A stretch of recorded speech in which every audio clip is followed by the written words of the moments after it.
काफ़ी मेहनत से सजाता हूँ आप सभी के लिए पीडीएफ और काफ़ी मेहनत लगती है लाडलो, याद रखना, ठीक ना। चलो तो हम लोग आज करने वाले क्वेश्चन सर इंट्रोडक्शन पार्ट मैंने कवर करा के अच्छे तरीके से डाल दिया है, ठीक ना। तो प्लेलिस्ट में जाओ प्रोज वाला और आराम से चैप्टर वाइज सारी चीज़ें देखो, क्योंकि यार आपको भी पता है कि किस लेवल से सारी चीज़ें मैं तैयार करता हूँ। Why did doctor Radhakrishna bring to the presidency, यानी डॉक्टर राधाकृष्ण को राष्ट्रपति के पद पर क्यों लाया गया था। Doctor Radhakrishnan brought to the presidency of mental equipments, क्योंकि उनके पास एक मानसिक उपकरण थी। Degree of erudition and wealth of experiences, यानी विद्वता थी, है ना, और समृद्ध अनुभव होता है ना, वो था इनके पास, एक्सपीरियंस था। रेरी टू बी फाउंड एनीवेयर, जिसे और कहीं नहीं ढूंढा जा सकता, किसी और व्यक्ति में नहीं ढूंढा जा सकता। तो उनके अंदर बहुत सारे टैलेंट थे, भर भर के टैलेंट थे उनके अंदर। राष्ट्रपति के पद पे जिसे नियुक्त किया जा सके तो उनमें वो सारी खूबियाँ थी, याद रखना, सारी के सारी खूबियाँ थी। क्लियर है ना। चलो, और प्लेलिस्ट में इसका हिंदी अर्थ पूरा अच्छे से समझा रखा है, तो be relax, just chill and go to the playlist prose वाला और आराम से पढ़ो। Why did oath doctor Zakir Hussain take off, यानी डॉक्टर जाकिर हुसैन ने क्या शपथ लिया था, वो शपथ क्यों लेने गया थे लाडलो, राष्ट्रपति के पद पे। बहुत बढ़िया। Doctor Zakir Hussain take the oath to be loyalty. Loyalty मतलब होता है क्या भाई, देखो लॉयल्टी मतलब लॉयल इंसान होता है जो सच्चा इंसान होता है, वफादार इंसान को बोलते हैं। तो बिल्कुल वफादारी के साथ उन्होंने कॉन्स्टिट्यूशन यानी संविधान का क्या लिया, शपथ लिया था। हमारे भारत का जो संविधान है उसके प्रति उन्होंने निष्ठापूर्वक, ईमानदारी पूर्वक शपथ लिया था। Doctor Zakir Hussain take the oath of loyalty to the constitution of India. Hindi में लेकर रखा है कि डॉक्टर जाकिर हुसैन ने संविधान के प्रति निष्ठा की शपथ ली, वही ईमानदारी की, है ना, यकीनता, लॉयल्टी की। चलो तो सारी चीज़ें आपको समझ में आएगी। अपने भाई के पास पढ़ रहे हो, बिल्कुल रिलैक्स रहो। What is the business of education. अब एजुकेशन का बिजनेस क्या है, शिक्षा का व्यवसाय क्या है भाई। देखो, the business of education is the process of growth of national culture, यानी हमारी जो भारतीय संस्कृति है ना उसे बढ़ावा देना एक बिजनेस है, मतलब एक व्यवसाय है। शिक्षा को आगे बढ़ाओगे तो हमारी भारत की जो संस्कृति है खुद आगे बढ़ जाएगी। एंड नेशनल कैरेक्टर, और जो हमारा राष्ट्र है उसका चरित्र बनेगा, बिल्ड होगा मेरे भाई। हिंदी में भी लिख रखा है कि शिक्षा का व्यवसाय राष्ट्रीय संस्कृति एवं राष्ट्रीय चरित्र के विकास की प्रक्रिया है, यानी हमारे भारत को आगे बढ़ाने के लिए, है ना। तो इस तरह से आप इंग्लिश के हिंदी, हिंदी के इंग्लिश पढ़ोगे और बिल्कुल फील आएगा कि हाँ भाई क्या हम लोग जान रहे हैं, बिल्कुल फील आ रहा है, बिल्कुल मज़ा आ रहा है। तो इस तरह से आप पढ़ोगे। What did doctor Zakir Hussain placed himself. Doctor Zakir Hussain ने ना खुद से प्रतिज्ञा किया था। हिमसेल्फ मतलब होता है स्वयं, तो उन्होंने खुद से प्रतिज्ञा किया था। तो डॉक्टर जाकिर हुसैन ने खुद से क्या प्रतिज्ञा किया था।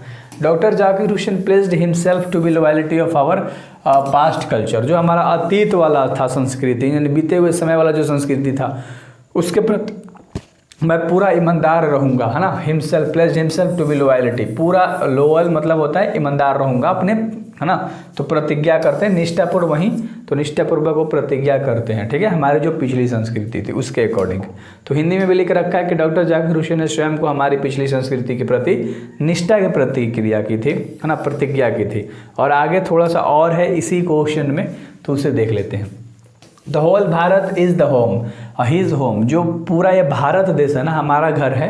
डॉक्टर जाकिर हुसैन बोलते हैं कि the whole India's his my home, so his place to work for the welfare of the peoples of the country, यानी वो कहते हैं कि अपने देश के लोगों के कल्याण के लिए काम करूंगा। तो काम करने के लिए संकल्प लेते हैं, बोल रहे हैं ना कि welfare of the placed people to the country, तो प्लेस्ड कर रहे हैं ना, कामों के प्रति निष्ठापूर्वक को क्या कर रहे हैं, प्रतिज्ञा ले रहे हैं कि मैं अपने देश के जितने भी नागरिक हैं, जितने भी लोग हैं, उन सब के प्रति मैं प्रतिज्ञा करता हूं कि काम करूंगा, क्योंकि भारत मेरा घर है, क्योंकि भारत मेरा घर है, ठीक ना। अगला, what does work on oneself means what is and product, यानी स्वयं पर काम करने का क्या मतलब है भाई। Correct, what is the end product, और उसका अंतिम उत्पाद क्या होगा, एंड प्रोडक्ट क्या होगा, उसका अंतिम रिजल्ट क्या होगा। तो the work on oneself means to follow the urge toward moral developments as the free portion and under self-imposed discipline. It's a product, it's free moral personality. यानी स्वयं पर काम करने का मतलब है ना स्वतंत्र व्यक्ति के नैतिक रूप से काम करना, self to be follow the earth toward moral development, यानी नैतिकता के विकास के ऊपर काम करना। ठीक है, उसके बाद कह रहे हैं कि as a free person and under the imposed discipline, और एक प्रयास करना है ना, कर रहे प्रयास करना और स्वयं के द्वारा लगाएगा अनुशासन के तहत इसका अंतिम उत्पाद, यानी स्वतंत्र नैतिक व्यक्ति है, जिसे एक आज़ाद व्यक्ति है तो अपने स्वतंत्र मन से काम करेगा, अपने देश के प्रति, अपने देश के प्रति बिल्कुल लगन से काम करेगा, अपने भारत को आगे बढ़ाएगा, अपने देश को आगे बढ़ाएगा, पूरी निष्ठा से आगे बढ़ाएगा, है ना। तो सारी चीज़ें इस क्वेश्चन में थी, तो उतना भी ज़्यादा हार्ड नहीं है अगर कोई भी चीज़ देखोगे तो इंग्लिश में, क्योंकि मैंने आसान बनाने के लिए सारी चीज़ें हिंदी तक कर रखी है। कह रहा है कि what shall be dedicated our self to, यानी कि हमें स्वयं किसके प्रति समर्पित करना चाहिए, मतलब मैं हूँ तो मुझे किसके लिए समर्पित खुद को कर देना चाहिए।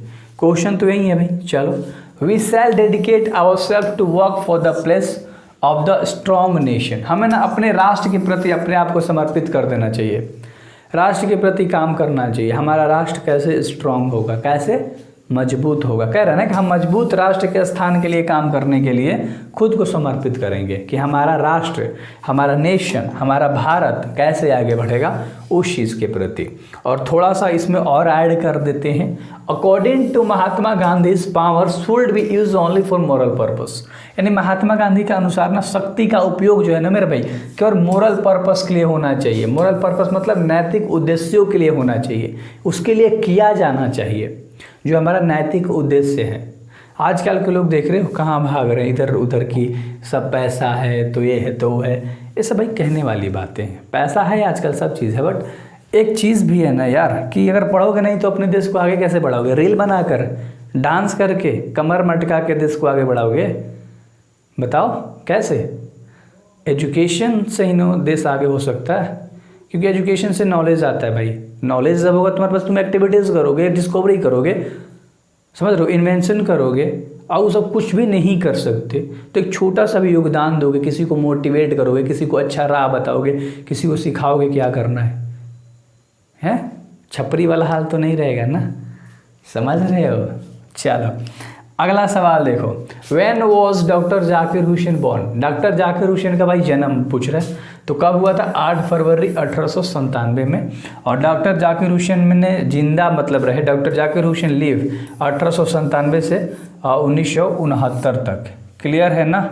तो ये पूछ रहा है कि डॉक्टर कितने समय तक रहे, लिव जिंदा रहे, ठीक है। तो 1897 में जन्म हुआ था, अभी मैंने आपको बताया, तो भाई मृत्यु 1969 में हुआ था, तो इतना समय तक ये जिंदा रहे थे, कोई दिक्कत नहीं है। अगला सवाल देख लो, लाड लो, मज़ा आएगा यार, क्लास में मज़ा आएगा, बिल्कुल फील आ जाएगा, टेंशन मत लो। On what occasion did doctor Zakir Hussain delivered his speech, मतलब वो कौन सा अवसर था जिस पे डॉक्टर जाकिर हुसैन ने भाषण दिया था। इंडिपेंडेंस डे, रिपब्लिक डे, कब है भाई, उन्होंने राष्ट्रपति के शपथ लिया था ना, तो उस चीज़ पे the oath of doctor Zakir Hussain delivered that speech in 1967 after taking the oath of president of India, जब भारत के राष्ट्रपति बन रहे थे 1867 में, तब उन्होंने क्या करी थी, स्पीच दी थी, स्पीच दिया था, क्लियर है, तो समझ में आ रहा है।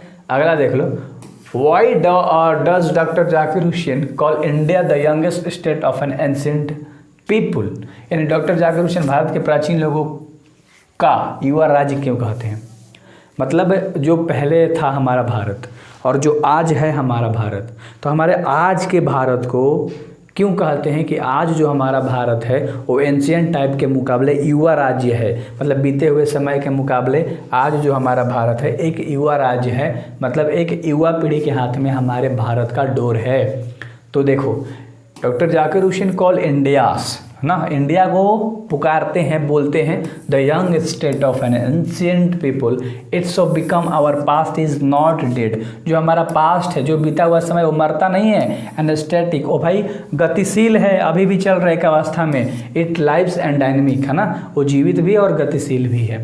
मान लो तुम्हारा जो पास्ट है, तुम्हारे दादा परदादा मर गए, उनका बॉडी मर गया भाई, उनके काम जिंदा है, उनके नाम जिंदा है, तो वही कह रहा है कि पास्ट कभी नहीं मरता, याद रखना, इसमें दे भी रखा है, पूरा हिंदी भी पढ़ सकते हो, कोई दिक्कत नहीं है, बस आपको समझना है यार कि क्या मैं समझा रहा हूँ। थोड़ा सा 1-2 लाइन और ऐड करूँगा इसमें, अपना से नहीं ऐड करता। Our ancient culture is a live and we can make our future on the basis of our ancient peoples blessings.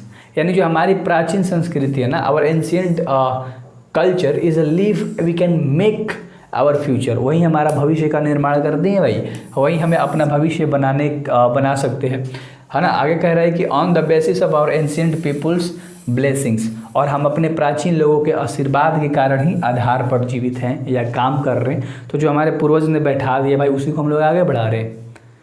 तुम एक जगह से कहीं निकले हो जाने के लिए, तो यहाँ से जब निकलोगे तो तुम आगे बढ़ते बढ़ते एक मंजिल पर पहुँचोगे ना। तो पूर्वज ने एक बीज डाल दिया और तुम उस बीज को ग्रो कराए जा रहे हो। बीज डालने का मतलब क्या है कि उन्होंने नींव रख दी संस्कृति की, कल्चर की, कि हमें ये सारी चीज़ें अपनानी है, तुम उसी को बढ़ावा दे रहे हो। ये चीज़ें मैंने डाल रखी है, जाके प्लेलिस्ट में आराम से चेक करो, बिल्कुल फील आएगा, बिल्कुल मज़ा आ जाएगा इंग्लिश पढ़ने में, बिल्कुल स्वाद आ जाएगा। So best of luck.